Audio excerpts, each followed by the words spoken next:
ለዘላለም ይባረክ። እግዚአብሔር ለዘላለም ይመስገን።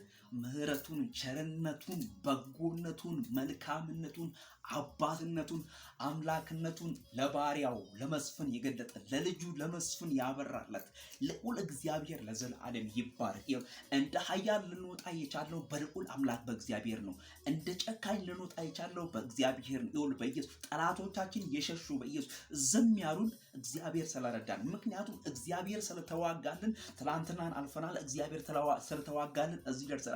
እግዚአብሔር ስለባረከን በህይወት አለን። እግዚአብሔር ስለባረከን በማለዳ ተነስተን ምህረቱን እናወራለን። እግዚአብሔር በህይወት ስላኖረን ቸርነቱን በጎነቱን እናወራለን። እግዚአብሔር በሰጠን በእግዚአብሔር እድሜ እንዲህ እንላለን፣ መዳን በሌላ በማንም የለም።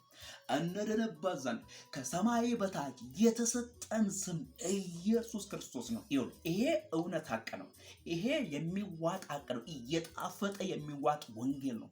እየጣፈጠ ህይወትን የሚያቀና ወንጌል ነው። በኢየሱስ የልጁ የኢየሱስ ክርስቶስ ደም ከኃጢአት ሁሉ ከዘር ማንዘር እርግማን በለው ከተለያየ ነገር ያድናል። በኢየሱስ ይሄንን ወንጌል እንነግራቸዋለን። ይሄንን ወንጌል እንሰብካቸዋለን። ይሄ ወንጌል ህይወት ነው። በኢየሱስ ክርስቶስ የመስቀሉ ቃል በኢየሱስ ክርስቶስ ስም ለሚጠፉት ለማያውቁት ሞኝነት ሲሆን ለኛ ለምንድነው ግን የዘላለም የህይወት ቃል የህይወት ኃይል ነው። በኢየሱስ የጌታን ስም የሚጠራ ሁሉ ይድናል እንደሚለው ቃል በኢየሱስ የወንጌልን እናገር። እውነት እዚህ ውስጥ ነው ያለው። ቃል እዚህ ውስጥ ነው ያለው። ህይወት እዚህ ውስጥ ነው ያለው። በኢየሱስ ጌታም እዚህ ውስጥ ነው ያለው።